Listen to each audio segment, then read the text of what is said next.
Bangladesh cricket দলের প্রধান coach Hathuru সিংহের সঙ্গে চুক্তি 2019 বিশ্বকাপ পর্যন্ত নবায়ন করেছে বিসিবি। বিপিএল এর চতুর্থ আসর আনুষ্ঠানিকভাবে মাঠে গড়াবে 6 নভেম্বর। ডিপিএল এর হাই ভোল্টেজ ম্যাচে বিকেএসপিতে মুখোমুখি হবে রূপগঞ্জ ও আবাহনী। মিরপুরে মোহামেডানের প্রতিপক্ষ প্রাইম ব্যাংক। ফতুল্লায় দোলেশ্বরের বিপক্ষে লড়বে ভিক্টোরিয়া। বিসিবির নবগঠিত নির্বাচক প্যানেল নিয়ে অসন্তুষ্ট প্রকাশ। নির্বাচক ফারুক আহমেদের পদত্যাগের সিদ্ধান্ত। Trouble here. This could be a third. He's taking his time. It's got to be three. Chile are on their way into the semi-finals. That's almost for certain.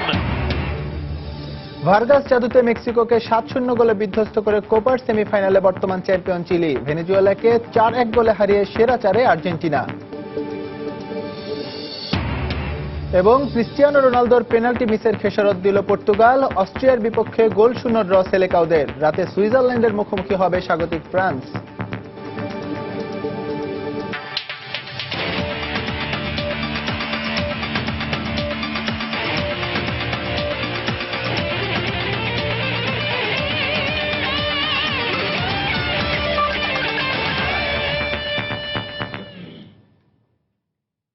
বিশ্বের নানা প্রান্তের খেলাধুলার খবর, সেই সাথে ক্রীড়াঙ্গনে ঘটে যাওয়া নানা গল্প, এসব নিয়ে আমাদের নিয়মিত আয়োজন খেলার সময় আপনাদের সবাইকে স্বাগত জানাচ্ছি আমি এস এম ইকবাল।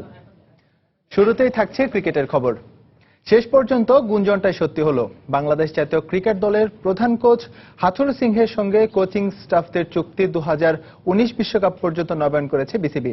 তবে সিদ্ধান্ত হয়নি টাইগারদের বোলিং কোচের ব্যাপারে। এছাড়াও রদবদল করা হয়েছে বিসিবির নির্বাচক কমিটিতে। আর ডিপিএল এর চতুর্থ আসর আনুষ্ঠানিকভাবে মাঠে গড়াবে 6 নভেম্বর। আজ বিসিবির পরিচালনা পর্ষদের সভা শেষে এমনটাই জানিয়েছেন বোর্ড সভাপতি নাজমুল হাসান পাপন। 2014 সালের জুনে বাংলাদেশ ক্রিকেট দলের দায়িত্ব নেওয়ার পর লঙ্কান কোচ চান্দিকা হাথুরু সিং এর অধীনে ওয়ানডে ক্রিকেটে পরিণত দল হয়ে উঠেছে বাংলাদেশ। গেল 2 বছরে হাথুরের কোচিংয়ে 29টি ওয়ানডেতে 8 হারের বিপরীতে মাশরাফিরা জিতেছে 18টি ওয়ানডেতে। অর্জনের পাতায় ইতিহাসে প্রথমবারের মতো র্যাঙ্কিংয়ে 7 নম্বরে ওঠার সাথে 2017 সালের স্বপ্নিল চ্যাম্পিয়ন্স ট্রফিতে জায়গা করে নিয়েছে বাংলাদেশ। হাথুরের অমর কোচিং দক্ষতায় মুগ্ধ বাংলাদেশ ক্রিকেট বোর্ড। তাই বিসিবি আনুষ্ঠানিকভাবে চুক্তি নবায়ন করলো আগামী ওয়ানডে বিশ্বকাপ পর্যন্ত। হেড কোচেরটাই মেইন ছিল, ইস্যুস ছিল এখানটায়। আমরা 2019 পর্যন্ত এটা এক্সটেন্ড করেছি। এদিকে বোলিং কোচ কে হচ্ছেন তা বুধবারের মধ্যেই জানা যাবে। আর ব্যাপক আলোচনায় থাকা নির্বাচক কমিটির ব্যাপারটিও পরিষ্কার করেছেন বোর্ড প্রধান। হাবিবুল হাসান সুমনকে মহিলা ক্রিকেটারদের সিলেকশনের ব্যাপারে পূর্ণ দায়িত্ব দেওয়া হচ্ছে। আর ওদিক থেকে শিপন চলে আসবে উপরে। আর হান্নান সরকার এবং আরেকজন দুজনকে আমরা নিচে ইনক্লুড করছি, যেহেতু আমাদের ওখানে শান্ত আর হান্নান সরকার। কোচ বেসিক্যালি তার স্ট্র্যাটেজিক কি ডিসিশন যদি কোনো কিছু থাকে বলে দিবে যে আমার এই সিরিজের জন্য এই ধরনের প্লেয়ার দরকার। আর যদি ওখানে ম্যানেজার থাকবে, তার কোনো ইনপুট থাকে বা প্লেয়ারদের কোনো ইনপুট যদি সে দিতে চায় দিবে। বাট বেসিক্যালি এটা হলো তাদেরকে ইনফর্ম করা। নানা দোলাচলে থাকা বিপিএল আলোর মুখ দেখেছে ঠিক নভেম্বরে। তবে দেনা পাওনার জটিলতায় সিলেট সুপারস্টার্স এর বিরুদ্ধে আইনি ব্যবস্থায় যাবে ক্রিকেট বোর্ড। নভেম্বরের 6 তারিখ থেকে বিপিএল আমরা চালু করব। সিলেট সুপারস্টার্স এর কাছে বেশ কিছু পেমেন্ট টাকা পয়সা আমাদের পাওনা আছে, প্লেয়ারদেরও পাওনা আছে, কি কি হিসাব আছে।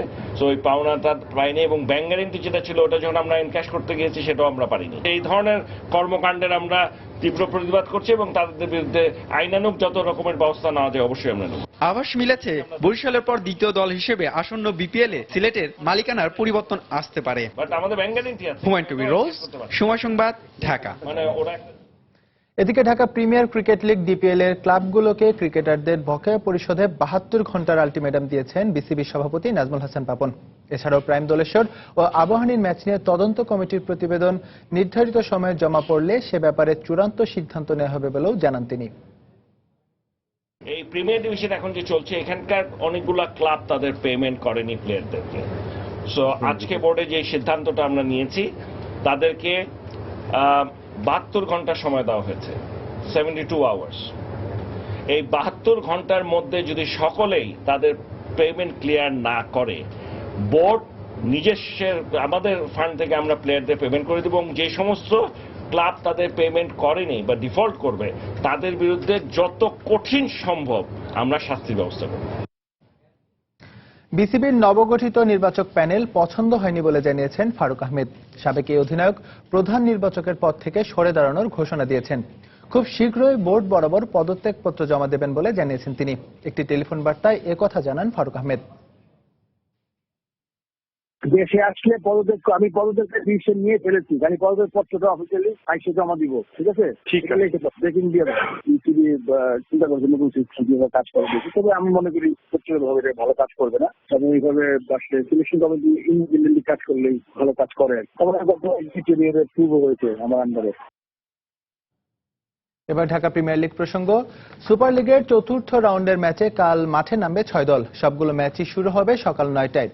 শিরোপার দৌড়ে এগিয়ে লিজেন্ডস অফ রূপগঞ্জ ও Abahani limited. 14 match table topper রূপগঞ্জের পয়েন্ট 20। জিতলে লিজেন্ডসরা এগিয়ে যাবে শিরোপার পথে। 13 ম্যাচে আবাহনীর পয়েন্ট 18। হাই ভোল্টেজ ম্যাচে বিকেএসপিতে লিজেন্ডস অফ রূপগঞ্জের বিপক্ষে মাঠে নামবে আবাহনী। মিরপুরে মোহামেডানের বিপক্ষে লড়বে প্রাইম ব্যাংক, আর ফতুল্লায় প্রাইম দলেশ্বরের প্রতিপক্ষ Victoria sporting club. Dhaka premier লিগের চতুর্থ রাউন্ডের ম্যাচে 3টি হলো সবার চোখ থাকবে বিকেএসপিতে রূপগঞ্জ ও আবাহনী ম্যাচের দিকে, কারণ শিরোপার রেসে অনেকটাই এগিয়ে এই দুই দল। সুপার লিগে মোহামেডান ও ভিক্টোরিয়ার বিপক্ষে বড় জয়ে অনেকটাই আত্মবিশ্বাসী আকাশী নীলরা।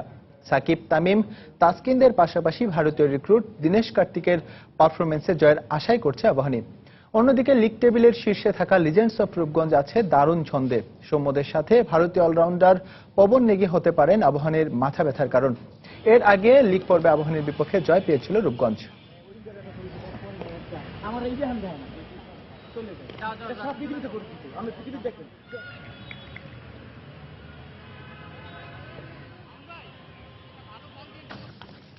দর্শক, আমরা যেমনটি দেখছিলাম, আগামীকাল কিন্তু ডিপিএল এর অর্থাৎ সুপার লিগ যেটি অনুষ্ঠিত হচ্ছে সেটির কিন্তু খুব হাই ভোল্টেজ একটি ম্যাচ হতে যাচ্ছে বিকেএসপিতে, যেখানে পরস্পরের প্রতিদ্বন্দ্বিতা করবে রূপগঞ্জ এবং আবাহনী লিমিটেড।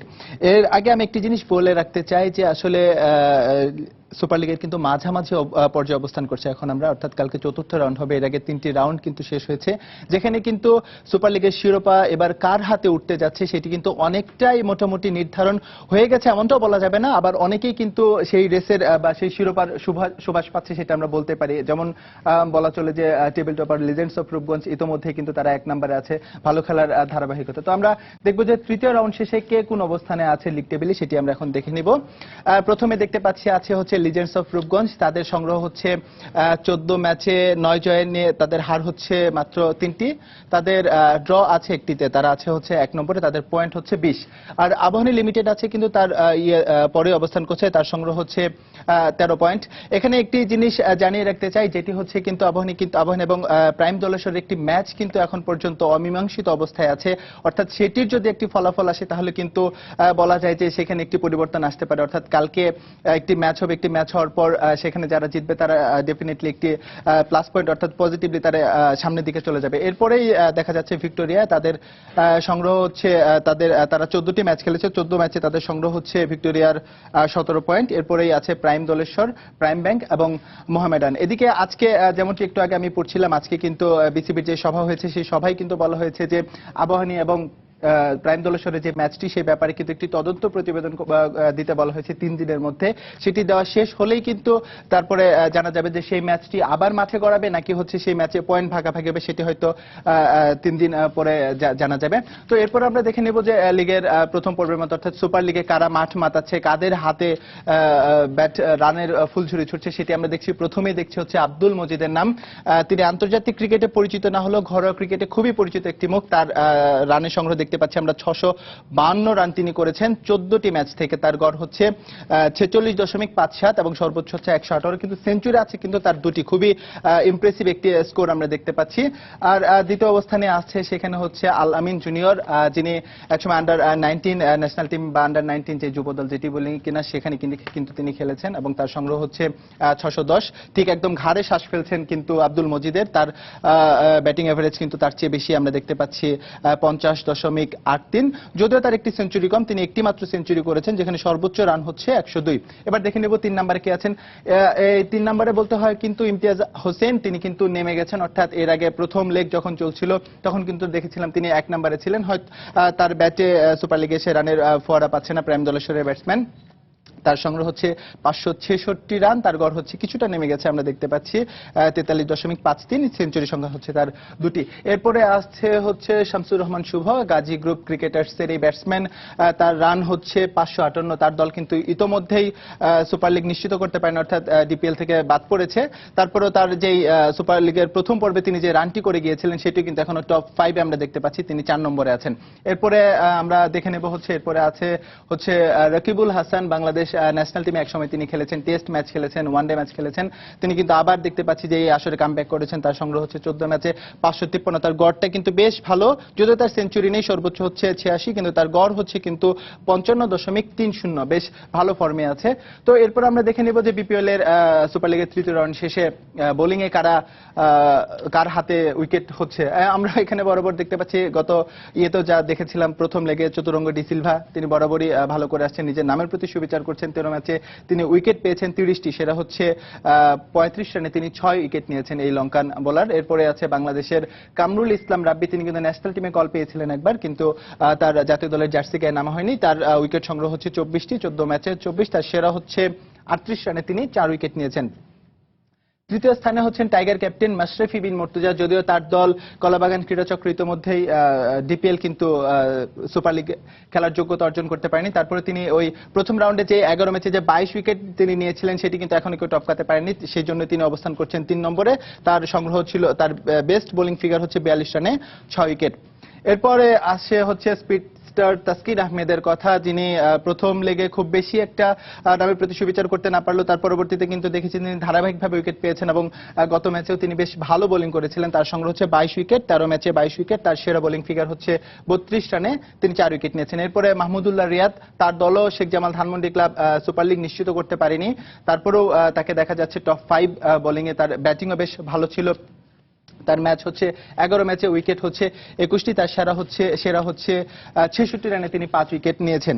তো দর্শক, আমরা যেমনটি দেখছিলাম ব্যাটিং এবং বোলিং এ যেরকম একটি প্রতিদ্বন্দ্বিতাপূর্ণ একটি লড়াই কিন্তু আমরা দেখতে পাচ্ছি এবারের ডিপিএল এ, যেটি সুপার লিগেও আছে। আর আলাদা করে যে কথাটি বলতে হয় সেটি হচ্ছে খুবই বিগ ম্যাচ এবং খুবই গুরুত্বপূর্ণ একটি ম্যাচ অনুষ্ঠিত হতে যাচ্ছে কালকে বিকেএসপিতে, যেখানে রূপগঞ্জ এবং আবাহনী, অর্থাৎ অনেকটাই কিন্তু বলা হচ্ছে যে এই ম্যাচে যারা জয়লাভ করবে এবারের ডিপিএল শিরোপা কিন্তু দেখা যাবে যে তার হাতেই উঠতে যাচ্ছে, এমন একটি ম্যাচের কথা বলা হচ্ছে কিন্তু আগামীকালের ম্যাচ। তো সেটি ম্যাচটি শুরু হচ্ছে সকাল 9টায়। আমরা জানবো কালকে কি হয় বা কারা শিরোপার রেসে এগিয়ে যায় সেটি জানা যাবে কালকে।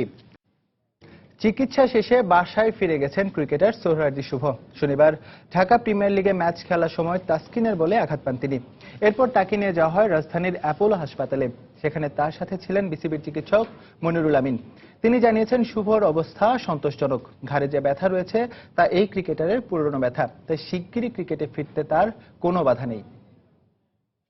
নিউরোসার্জারি যে কনসালটেন্ট, ওনার ডিরেকশন অনুযায়ী সিটি, এমআরআই, এক্স-রে সব কিছু করা হয়েছে, সব কিছুতেই ফাইন্ডিংস নর্মাল। একটা জায়গায় একটা ফ্র্যাগমেন্টের কথা বলা হয়েছিল, বাট সেটাও ওল্ড কনজেনিটাল, সেটা তার জন্মগতভাবে ওখানে একটা ফ্র্যাগমেন্ট আছে। এটা গতকালকে ওই বলের আঘাতের কারণে কোনো কিছু ফ্র্যাকচার হয়নি, just it's a simple soft tissue injury, যেটা সচরাচর প্লেয়ারদের আঘাত পেলে এটা হয়ে থাকে। দ্বিস্তর ক্রিকেটের পর এবার 3 বছর মেয়াদী একটি ওয়ানডে লিগ আয়োজন করার পরিকল্পনা করছে ক্রিকেটের সর্বোচ্চ সংস্থা আইসিসি। 3 বছরের এই প্রক্রিয়ায় অংশ নেবে 13টি দল। আসছে আইসিসির সভায় 2 স্তরের এই টেস্ট ক্রিকেটের পাশাপাশি ওয়ানডে লিগ নিয়েও আলোচনা করা হবে। প্রস্তাব অনুযায়ী মোট 13টি দল নিয়ে হবে এই লিগ। টেস্ট স্ট্যাটাস প্রাপ্ত 10টি দল ছাড়াও থাকবে ওয়ানডে র্যাঙ্কিং এর শীর্ষ 3 নন টেস্ট প্লেইং নেশনস। প্রতিটি দল হোম অ্যান্ড অ্যাওয়ে ভিত্তিতে 3 ম্যাচের একটি সিরিজ খেলবে। 3 বছরের এই প্রক্রিয়া শেষে পয়েন্ট টেবিলের শীর্ষ 2 দল খেলবে ফাইনাল। সেক্ষেত্রে ফাইনাল ছাড়াই প্রতিটি দল খেলবে 36টি করে ম্যাচ। এই লিগের পারফরমেন্সের উপরই নির্ভর করবে সরাসরি বিশ্বকাপ খেলার যোগ্যতা। তবে কোনো বোর্ড চাইলে নিজেদের উদ্যোগে ওয়ানডে সিরিজ আয়োজন করতে পারবে, তবে সেগুলো এই লিগের অংশ হিসেবে বিবেচ্য হবে না। আইসিসির কর্মকর্তাদের বিশ্বাস, টি-20-র চ্যালেঞ্জ মোকাবিলা করে ওয়ানডেকে টিকে রাখতে নতুন এই লিগ কার্যকর ভূমিকা পালন করবে। চলতি মাসের শেষে এডিনবরায় আইসিসির সভায় এ প্রস্তাব অনুমোদিত হলে 2019 সালে মাঠে গড়াবে এই লিগ।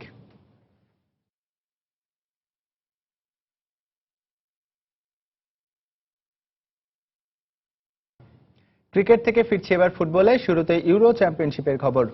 ইউরো চ্যাম্পিয়নশিপে গ্রুপ এ এর ম্যাচে স্তাদে পিয়েরে মোরায় মুখোমুখি হবে স্বাগতিক ফ্রান্স ও সুইজারল্যান্ড। টেবিলের শীর্ষ 2 দলের এই ম্যাচের ফলাফলই নির্ধারণ করবে কে হবে এই গ্রুপের চ্যাম্পিয়ন ও রানার্স আপ।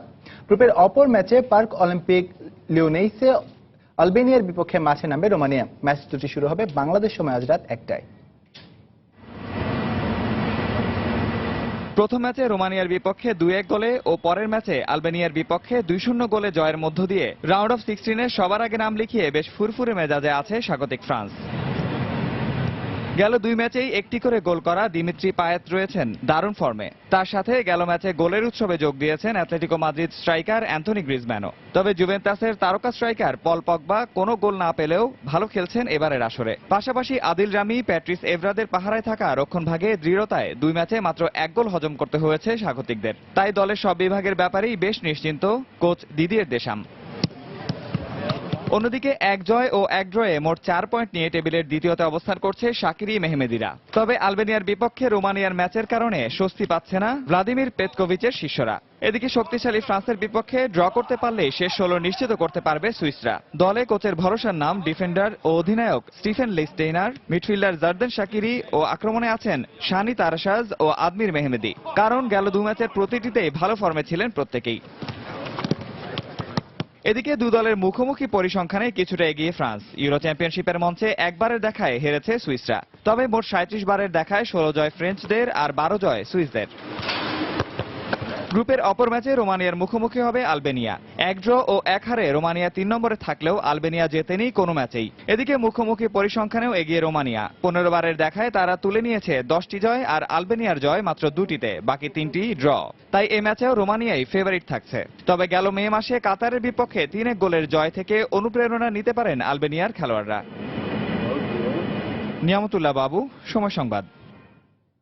অধিনায়ক ক্রিস্টিয়ানো রোনালদোর পেনাল্টি মিসের খেসারত দিল পর্তুগাল। প্যারিসের পার্ক দ্য প্রিন্সেসে এফ গ্রুপের ম্যাচে অস্ট্রিয়ার বিপক্ষে গোল শূন্য ড্র করেছে 2004 সালের রানার্স আপরা। ফলে 2 ম্যাচ খেলেও জয়হীন পর্তুগিজদের নকআউট পর্বে খেলাটা এখন অনিশ্চয়তার মুখে।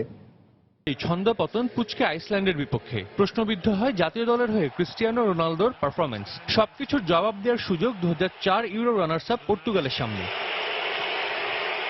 প্রতিপক্ষ অস্ট্রিয়ার শুরুটাও হার দিয়ে হওয়ায় আসলে টিকে থাকতে তাদের সামনেও ছিল না জয়ের বিকল্প। গেল বছরে র্যাঙ্কিংয়ে 105 ধাপ এগুনো দলটি শুরুটাও করে দারুণ, তবে লক্ষ্যভ্রষ্ট হয় হার্নিকের শট। সময় গড়ানোর সাথে সাথে পর্তুগালও ফিরে পেতে শুরু করে নিজেদের। তবে বারবারই হতাশা সঙ্গী হয়েছে সেলেকান মিউনিখের ডিফেন্ডার ডেভিড অ্যালাবাও কাঁপিয়ে দিয়েছিলেন পর্তুগালের ডিফেন্স। বিরতির পর যেন প্রাণ ফিরে পায় পর্তুগিজ আক্রমণ ভাগ। লুইস ফিগোকে পেছনে ফেলে পর্তুগালের সর্বোচ্চ ম্যাচ খেলার রেকর্ড গড়া রোনালদো গোল। ম্যাচ শেষ হবার কিছু সময় আগে অবশ্য রোনালদো একটি গোল করলেও অফসাইডের কারণে তা বাতিল হয়ে যায়। খেলার সময় আরো যা থাকছে। ফেডারেশন কাপের সেমিফাইনালে আবাহনী ব্রাদার্সকে 2-1 গোলে হারিয়েছে আকাশী নীল জার্সিধারীরা।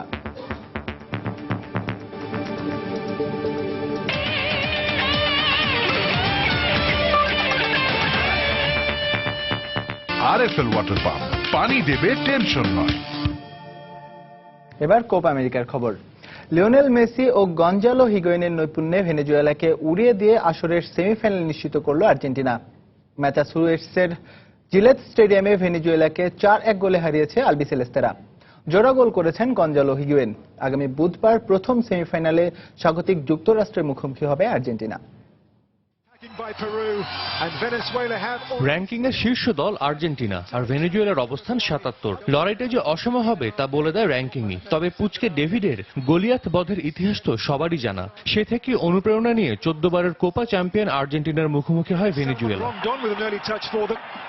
আসলে প্রথমবারের মতো ম্যাচের শুরু থেকে মাঠে নামেন লিওনেল মেসি, আর নেমেই ছড়াতে থাকেন মুগ্ধতা।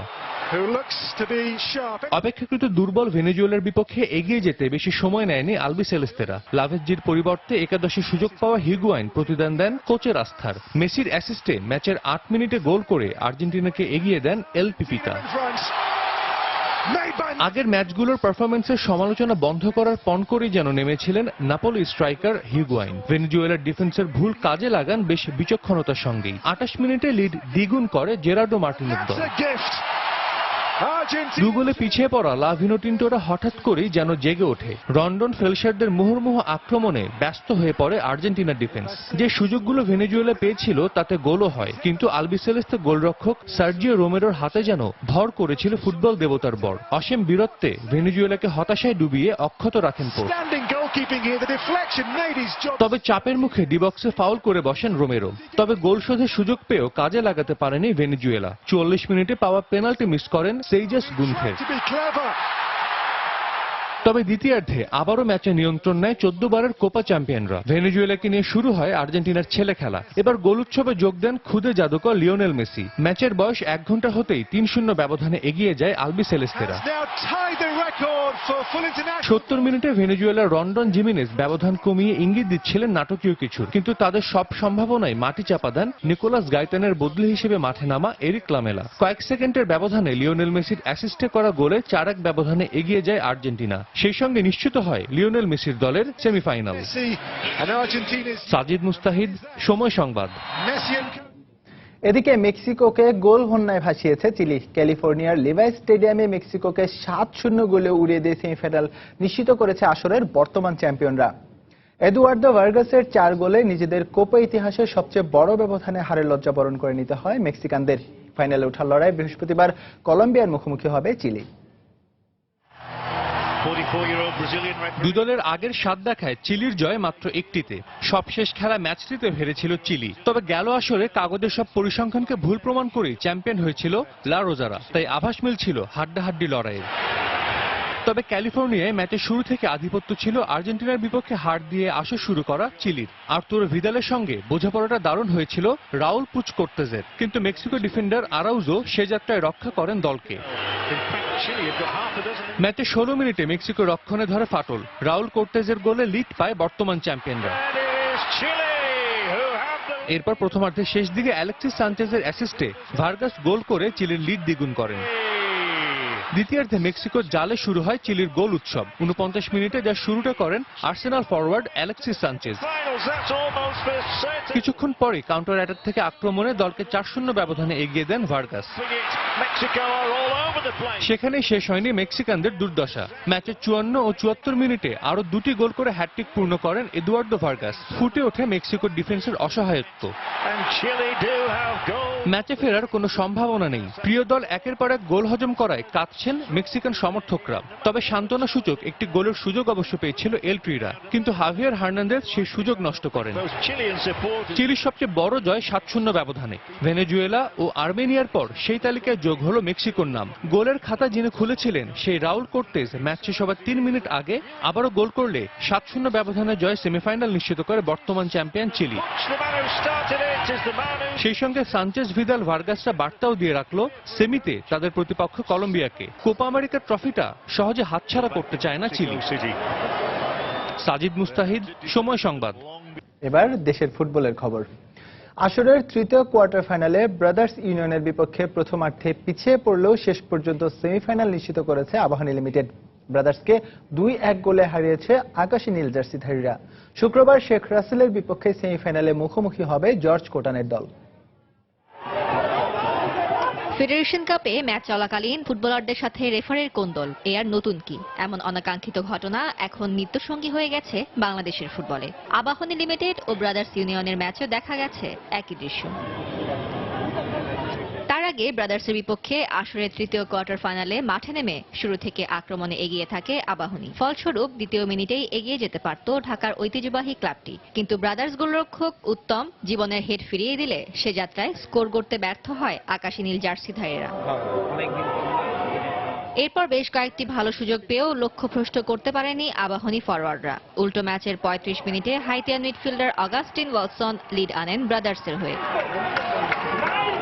প্রতিপক্ষ গোলরক্ষকের দৃঢ়তায় ও ফরওয়ার্ডদের ভুলের কারণে প্রথমার্ধে আর গোল পরিশোধ করা হয়নি আবাহনীর। তবে বিরতির পর ফিরে ম্যাচে পুরোপুরি ফিরে আসে জর্জ কোটানের দল। একের পর এক আক্রমণ করে যায় ব্রাদার্সের রক্ষণভাগে। ফলাফল 70 মিনিটে সমতায় ফেরে আবাহনী। লিটাকের কর্নার জীবন হেড করে এগিয়ে দেন জুয়েল রানাকে, আর সেটাকেই সুন্দরভাবে কাজে লাগিয়ে ব্রাদার্সের জালে বল পাঠান এই মিডফিল্ডার। এরপর 81 মিনিটে লিটাকের ক্রস থেকে পাওয়া বল সানডে চিচোভা হিট করে গোলে পরিণত করার আগেই ব্রাদার্স ডিফেন্ডার আব্বাস ইনিসা তা ফিরিয়ে দেন, কিন্তু ততক্ষণে তা পার করে ফেলে গোলপোস্টের লাইন। ফলে গোল বাতিলের দাবিতে রেফারির সাথে কোন্দলে জড়িয়ে পড়ে ব্রাদার্সের ফুটবলাররা। পুলিশের উপস্থিতি থাকা সত্ত্বেও এক পর্যায়ে ব্রাদার্সের কর্মকর্তারা হাতাহাতি শুরু করেন রেফারির সঙ্গে। এরপর পরিস্থিতি নিয়ন্ত্রণে আসলে আবারও মাঠে গড়ায় খেলা, কিন্তু পরে আর সমতায় ফেরা হয়নি ব্রাদার্সের। ফলে জয় নিয়ে সেমিফাইনালে ওঠার আনন্দে মাতে আবাহনী লিমিটেড। ফারজানা মুমু, সময় সংবাদ, ঢাকা। বাবা দিবসে গান গাইলেন বাংলাদেশি বংশোদ্ভূত ব্রিটিশ বক্সার আলী জ্যাকো। সঙ্গীত শিল্পী হিসেবে আত্মপ্রকাশ করে আগে হইচই ফেলে দিয়েছেন এই কিক বক্সার। বাবা দিবসে জ্যাকোর ইউ আর দ্য রিজন নামের গানটি মুক্তি পেয়েছে। বক্সার হিসেবে পরিচিত আলী জ্যাকো। কিক বক্সিং এ বিশ্ব চ্যাম্পিয়নের খেতাব রয়েছে জ্যাকোর। তবে মেয়ে সন্তানের প্রতি গভীর ভালোবাসার প্রকাশ হিসেবে গান গাইলেন সাবেক এই কিক বক্সিং চ্যাম্পিয়ন। আলীর 2 মেয়ে, 8 বছর বয়সী মরিয়ম এবং 17 বছর বয়সী আমাল আলী গানটির ভিডিও চিত্রে বাবার সাথে অভিনয় করেছেন।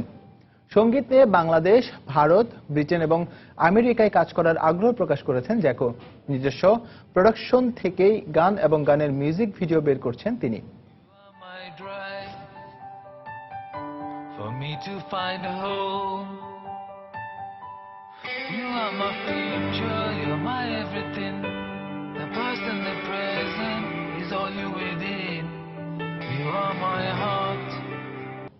রবিবার জাতীয় ক্রীড়া পরিষদের উদ্যোগে একটি ইফতার ও দোয়া মাহফিল আয়োজিত হয়েছে। ক্রীড়া পরিষদের জিমন্যাস্টিক্সে আয়োজিত এই ইফতার পার্টিতে প্রধান অতিথি হিসেবে উপস্থিত ছিলেন যুব ও ক্রীড়া মন্ত্রণালয়ের মন্ত্রী বীরেন শিকদার। বিশেষ অতিথি হিসেবে ছিলেন একই মন্ত্রণালয়ের উপমন্ত্রী আরিফ খান জয়। তাছাড়া সংশ্লিষ্ট মন্ত্রণালয়ের সচিব ও যুগ্ম সচিবরাও ছিলেন এই আয়োজনে। দেশের বিভিন্ন পর্যায়ে ক্রীড়া কর্মকর্তারা উপস্থিত ছিলেন উক্ত অনুষ্ঠানে। ইফতারের আগে দেশের শান্তি ও উন্নতির জন্য এবং ক্রীড়াঙ্গনের আরও সাফল্যের জন্য মোনাজাত করেন সবাই।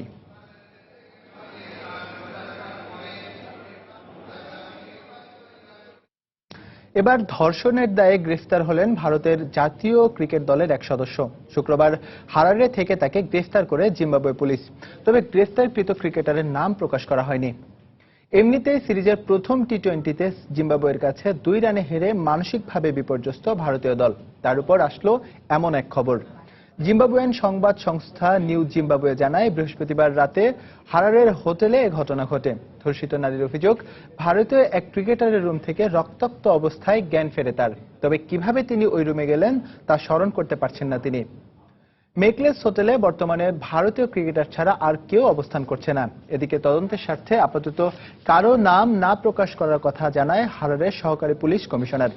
তিনি জানান, অভিযুক্তকে আদালতে তোলা হলে সেখানে বিষয়টি সুরাহা হবে।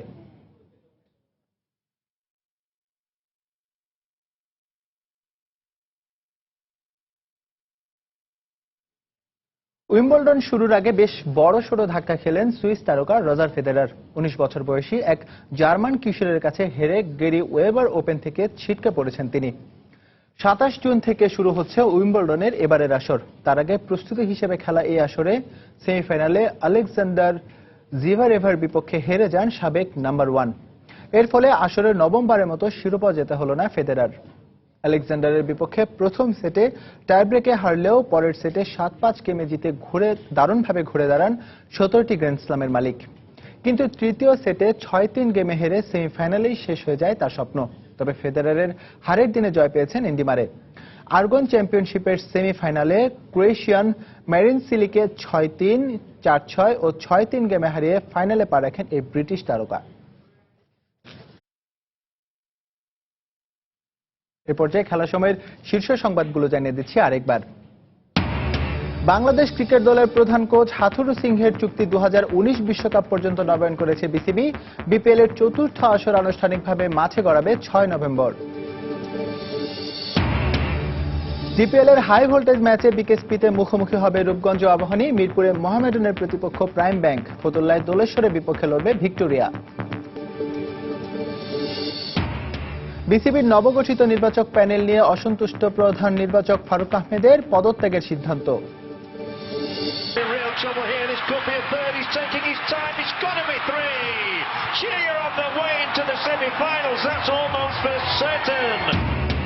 ভার্গাস জাদুতে মেক্সিকোকে 7-0 গোলে বিধ্বস্ত করে কোপার সেমিফাইনালে বর্তমান চ্যাম্পিয়ন চিলি, ভেনেজুয়েলাকে 4-1 গোলে হারিয়ে সেরা চারে আর্জেন্টিনা।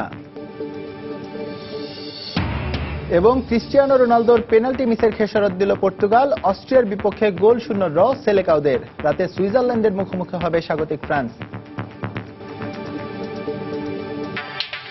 দর্শক, এই ছিল খেলার সময়ের এখনকার আয়োজনে। যে কোনো খবর পেতে ভিজিট করুন সময় নিউজ.টিভি। সঙ্গে থাকুন সময়ের।